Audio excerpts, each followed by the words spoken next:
रामायण में लिखा है कि एक बार भूपत मन माही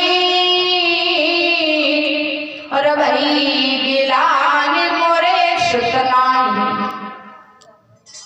महाराज 4 दिन आपके गांव में कथा को चलते हुए हो गए तो महाराज दशरथ जी पर चौथा पन आ गया था, किसी संतान का जन्म नहीं हुआ था।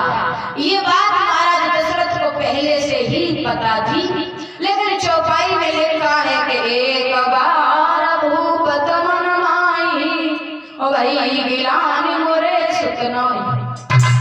चौपाई में एक बार क्यों लिखा? इसका कारण कि ये बताया जाता है कि महाराज दशरथ इंद्र की सभा में रोज जाया करते थे। एक बार महाराज दशरथ इंद्र की सभा में अपना पीताम्बर भूल करके आ गए और जब पीताम्बर भूल के आ गए तो लौट करके वापस लेने के लिए रास्ते में याद आया तो विचार किया कि ज्यादा दूरी पे नहीं आए, वापस होकर ले आते। और जब वापस होकर के पहुंचे तो देखा जिस सिंहासन पर महाराज दशरथ बैठते थे उस सिंहासन को वहां के कर्मचारी लोग धुल रहे थे। महाराज दशरथ ने देखा, कहने लगे भैया आप इस सिंहासन को क्यों धुल रहे हो, इस पे हम बैठे थे। वहां के कर्मचारी बोले महाराज आप चले जाते हो, हम इस सिंहासन को रोज धुलते हैं।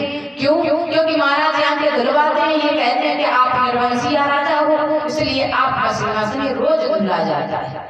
तब महाराज दशरथ को एक बार ऐसा मन में आया, ऐसी गिलानी हुई कि मेरे यदि आज आंगन में कोई संतान होती तो मुझे ये दिन देखने के लिए नहीं मिलता। एक ये भी प्रमाण बताया जाता है कि महाराज दशरथ एक बार शिकार खेल रहे थे तो जब उस हिरण को मारने के लिए आगे बढ़े हैं तो उसने आवाज लगाई, और राजा तू मुझे नहीं मार सकता क्योंकि तू एक निर्वंशीय राजा है और मैं निर्वंशीय राजा के हाथों नहीं मरूंगा, ऐसा मुझे वरदान मिला है।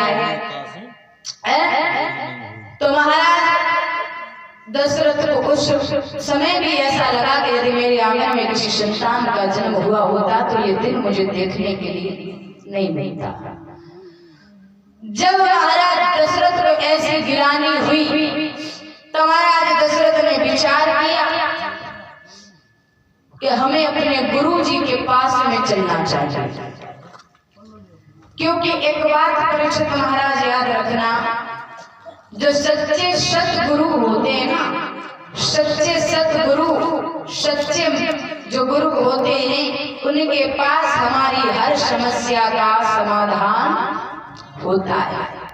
हम सच्चे सतगुरु की बात कर रहे हैं, जो सतगुरु कहे जाते हैं, ऐसे गुरुओं की बात नहीं कर रहे महाराज।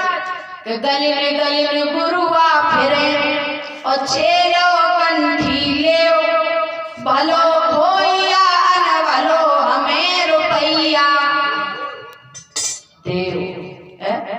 ऐसे गुरुओं की बात नहीं कर रहे हैं। आजकल क्षमा चाहेंगे, आजकल महाराज कई ऐसे गुरु बन चुके हैं जिन्हें खुद के मंजिल का, खुद के रास्ता का पता नहीं है, चेला हजारों बना लेते थे।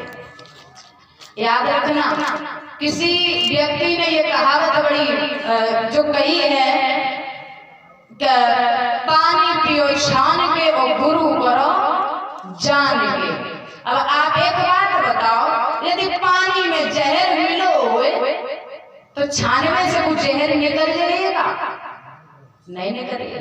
तो कहावत उल्टी है, सीधी ऐसी है कि गुरु करो छान के और पानी पियो जान के।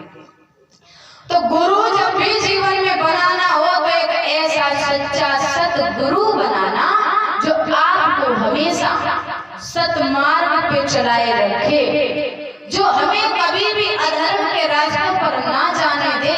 ऐसा जीवन में सच्चा सतगुरु जरूरी होता है बनाना। याद रखना परीक्षित महाराज के बिन गुरु भव निधु तरे न कोई, उच्चय विरंच शंकर सम होई।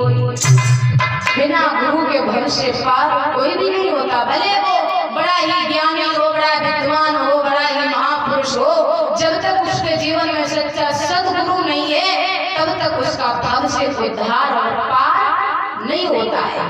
और किसी कवि ने गुरु की महिमा बहुत अच्छी कही है।